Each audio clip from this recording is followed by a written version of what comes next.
नमस्कार दोस्तों, आज हम हिंदी स्टाइल में एक्शन और adventure film all is lost के बारे में बात करेंगे। सूचना, इसमें स्पॉयलर्स शामिल हैं, तो सावधान रहें और देखभाल करें। फिल्म की शुरुआत एक आधे डूबे हुए भारी सामान कंटेनर के साथ करीब भारतीय महासागर में धीरे धीरे तैरते हुए होती है। एक वॉइस ओवर में एक आदमी कहता है कि वर्तमान में 13 जुलाई का 4:15 है। उसने किसी से माफ़ी मांगी है, स्वीकारते हुए कि उसने सत्य और मजबूत बनने का प्रयास किया लेकिन निष्फल रहे। फिर वह आदमी दावा करता है कि उसने सब कुछ गलत समझा था और इसे इस दिन तक समझ लिया है। अपनी मौत को महसूस करते हुए वह अपने परिवार से अलविदा कहता है और उनसे अपना प्यार व्यक्त करता है। यहाँ सीन फिर बदलता है त्रासदी वाली घटना से 8 दिन पहले की तरफ, जहाँ हम एक बुजुर्ग आदमी को अपने जहाज में गहरी नींद में देखते हैं। कुछ ही पलों बाद उसको असामान्य आवाज़ें सुनाई देती हैं और वह देखता है कि जहाज का फर्श पानी से भरा हुआ है। वह डेक की ओर भागता है और देखता है कि उसका जहाज एक ड्रिफ्टिंग कंटेनर से टकरा गया है, जिसके कारण बड़ी मात्रा में पानी जहाज में प्रवेश कर गया है। आदमी भयावह हो जाता है और उसने एक स्टिक का इस्तेमाल करने की कोशिश की जहाज को कंटेनर से अलग करने के लिए, लेकिन यह काम नहीं करता। फिर उसने देखा कि सभी उसकी उपकरण जैसे फ़ोन, कंप्यूटर और रेडियो पानी में डूब गए हैं। एक क्षण की बेहोशी में आदमी ने खंडवी अंगुरी अपने कैबिन से उठा लिया। वह खंडवी अंगुरी को कंटेनर से जुड़ने के लिए प्रयत्नशील रूप से इसकी दिशा बदलता है और अंततः उसे जहाज से मुक्त कर डालता है, जिसके परिणाम स्वरूप वह कंटेनर समुद्र के गहराई में चला जाता है। इसके बाद उसे महसूस होता है कि उसने खंडवी अंगुरी को पीछे छोड़ दिया है। वह समझता है कि उसे इसे वापस प्राप्त करना होगा और कुछ मुश्किलों के बावजूद उसे जहाज पर खींच लाता है। जैसे ही वह कंटेनर से दूर सैल करने लगता है, उसे पता चलता है कि होल से पानी आ रहा है और उसे जल्दी कार्रवाई करनी होगी। इसके बाद वह जहाज के नीचे गया। फिर उसने खोजा कि पानी उसके कमर तक पहुंच गया है। उसने इलेक्ट्रॉनिक सिस्टम की जांच की जो स्वचालित रूप से पानी को बाहर पंप करता है, लेकिन यह नुकसानग्रस्त दिखता है। समय कम होते हुए आदमी ध्यान से आसपास देखता है जब तक उसे एक समाधान नहीं मिलता। उसने एक डिब्बे में फाइबर ग्लास पैच सामग्री है और हॉक्स को ठीक करने की शुरुआत की। उसने लीवर खो दिया है तो उसने एक चाकू का उपयोग किया और एक टुकड़ा लकड़ी निकाला जो manual hand builds pump whole में फिट होता है। फिर उसने इस जुगाड़ी उपकरण का उपयोग करके जहाज के नीचे से पानी निकालने में लग गया। इस बार में मन को लगभग 3 बार मौत हो चुकी होगी, लेकिन उसने जितनी जल्दी हो सके समाधान निकाला। जल्द ही रात होने लगती है तो आदमी ने अपना काम बंद कर दिया और रात के खाने के लिए कैंड खाद्य पदार्थ को खाना शुरू किया। पानी हर जगह होने के बावजूद उसने एक जुगाड़ी झूला बनाया और उसमें सो गया। अगले सुबह आदमी जागता है और खुशी से सूरजमुखी मौसम देखकर राहत महसूस करता है। वह जहाज के एक ओर के होल को बदलता रहता है और भी पानी बाहर पंप करता है। उसने एक वायरलेस रेडियो को भी वापस लाया है जिसे पानी से नुकसान हो गया है। उसने इसे छत पर सुखाने के लिए रखा है और उम्मीद करता है कि पूरी तरह से पानी बाहर निकलने के बाद यह काम करेगा। जब पूरी तरह से पानी बाहर निकल जाता है तो आदमी नीचे फर्श साफ करता है और होल की पैचिंग को किसी भी कमजोरी के लिए जांचता है। उसे पता चलता है कि यह पूरी तरह से ठीक है, जिससे वह बहुत खुश हो जाता है। फिर उसने रात के खाने के लिए फिर से कैन खाद्य पदार्थ का उपयोग किया और बाद में बिस्तर पर सो गया। तीसरे दिन आदमी चिंतित होता है कि शायद वह यहाँ हमेशा के लिए फंस जाएगा। उसे यह एहसास होता है कि उसे किसी से संपर्क करने की आवश्यकता है, लेकिन सभी संचार के साधन नुकसानग्रस्त हो चुके हैं। कुछ विचार विमर्श के बाद वह एक विचार बनाता है और नीचे की ओर जाता है। आदमी ने एक इलेक्ट्रॉनिक बोर्ड से एक बैटरी निकाली और इसे रेडियो से जोड़ने के लिए खोला।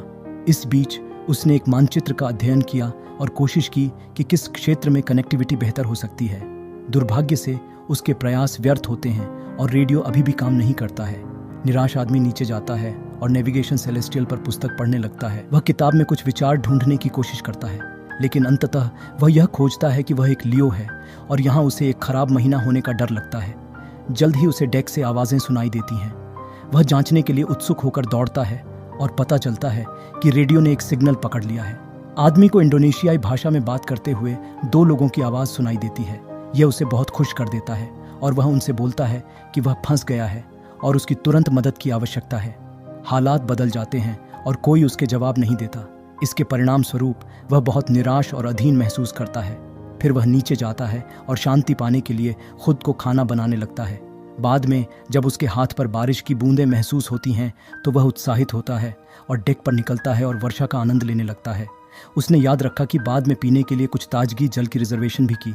बारिश रुकने के बाद वह नीचे जाता है और रात के भोजन के लिए कैंड पास्ता बनाता है। फिर वह हेडलैम्प का उपयोग करके किताब पढ़ता है और जल्दी ही नींद में डूब जाता है।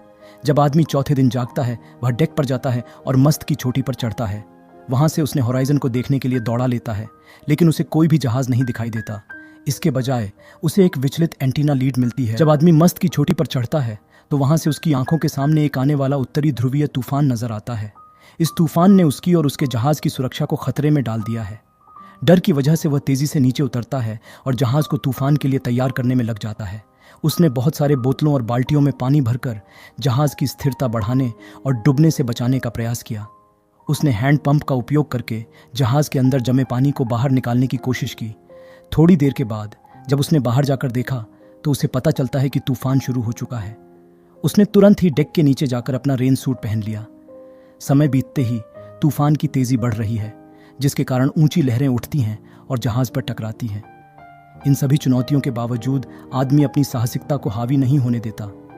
वह जहाज को स्थिर रखने का प्रयास करता है और आगे बढ़ने के लिए स्टॉर्म जिब उठाने की कोशिश करता है। इसी समय एक विशाल लहर उस पर आकर उसे पानी में फेंक देती है। भाग्यशाली रूप से उसने जहाज की जीवन रेखा से जुड़े रहने के कारण फिर से जहाज पर चढ़ा है। हालात की वजह से स्टॉर्म जिब हमेशा के लिए खो गया है।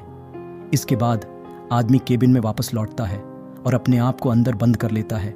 वह समुद्री पानी को उल्टी करने लगता है और थकान के कारण फ्लोर पर गिर जाता है। जब वह अंततः जागता है तो उसे पता चलता है कि जहाज डूबने वाला है। वह खिड़की की तरफ देखता है और समझता है कि तूफान अभी भी खत्म नहीं हुआ है। निराशा में आदमी फिर से एंकर का उपयोग करने का निर्णय लेता है, लेकिन जैसे ही वह इसे करने वाला होता है, जहाज विकर्णिक रूप से उलट जाता है और उसे पानी में फेंक देता है। वह और यॉट अच्छी तरह से बच जाते हैं, लेकिन मुख्य मास्ट टूट जाता है और जहाज पर ज्यादातर उपकरण नष्ट हो जाते हैं। नुकसानी मास्ट को काटने के बाद वह केबिन में वापस लौटता है, लेकिन उसे यह देखकर हैरानी होती है कि फाइबर ग्लास पैच फिर से लीक हो गया है।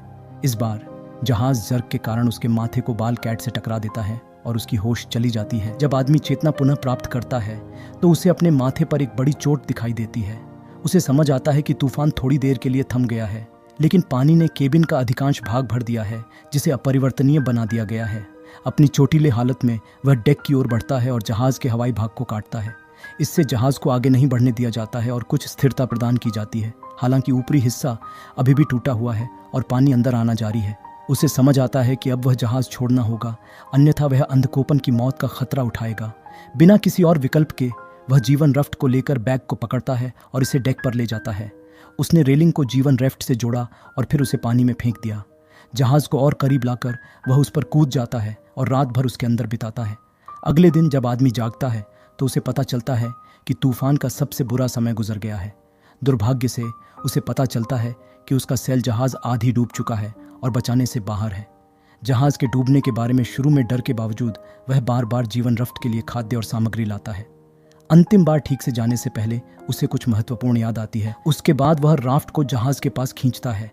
आदमी पानी में डुबकी लगाता है और केबिन में जाकर एक लकड़ी का डिब्बा निकालता है। उसने एक प्राथमिक चिकित्सा किट भी बाहर निकाली और अपनी माथे पर लगी चोट का इलाज शुरू किया। जब वह इसे संपन्न करता है तो वह जल्दी से जीवन रफ्ट पर चढ़ जाता है। फिर उसने अपनी जहाज को भारतीय महासागर में डूबते देखा, जिससे उसे गहरी भावनाएं होती हैं। मैंने उस जहाज पर अपनी पहली यात्रा की थी, मैं उस पर मतलब वहीं था। उसके बाद आदमी लॉकबॉक्स को खोलता है और अंदर सेक्सटेंट और एक नोट मिलता है। उसने नोट को पढ़े बिना त्याग दिया और सेक्सटेंट और नेविगेशनल मानचित्रों का उपयोग करके अपनी वर्तमान स्थिति का निर्धारण करने के लिए आगे बढ़ता है। अगले सुबह जब आदमी जागता है तो वह राफ्ट के नीचे पानी जमा हो रहा है देखता है। उसने एक रैक का उपयोग करके इसे साफ करना शुरू किया और इसे साइड पर निचोड़ने के लिए दबाता है। मानचित्र को देखते हुए उसने थोड़ी दूरी पर एक शिपिंग लेन देखा, जहां हर दिन कई जहाजें गुजरती हैं। उसने इस स्थान को चिह्नित किया और इसके पास पहुंचने का प्रयास किया। बाद में उस रात एक और तूफान आता है जो पूरी तरह से राफ्ट को पलट देता है। आदमी पानी में फेंका जाता है, लेकिन उसने कवर को खोला और राफ्ट को पुनः ऊपर खींचने के लिए बाहर निकला। वह किसी तरह राफ्ट के अंदर पहुंच जाता है, बिल्कुल थका हुआ हालत में गिरता है। जब आदमी अगले सुबह जागता है तो वह हाथ से राफ्ट को पुनः फुहारने के लिए एक मैनुअल पंप का उपयोग करता है जो कि डैमेज हो चुका है। फिर उसने एक ताजगी पानी की कैन को पीने के लिए उठाया, लेकिन उसे खराब समुद्री पानी से दूषित पानी मिलता है। निराश होकर उसने एक मानसिक टूट आया और खुद को शापित करने लगा, वाह तुम फ्लिप हो, और पूरे जिम के सेट को अच्छे से गोली मार दिया। अगले दिन हम उसे समुद्र के बीच में अकेला तैरते हुए देखते हैं, कैन मांस पाकर और सेक्सटेंट का उपयोग करके समुद्री जहाज़ों को नेविगेट करने के लिए। पीने के लिए उसने एक खाली जेरी कैन के एक पक्ष को हटा लिया और इसे एक बोर बनाने के लिए उपयोग किया।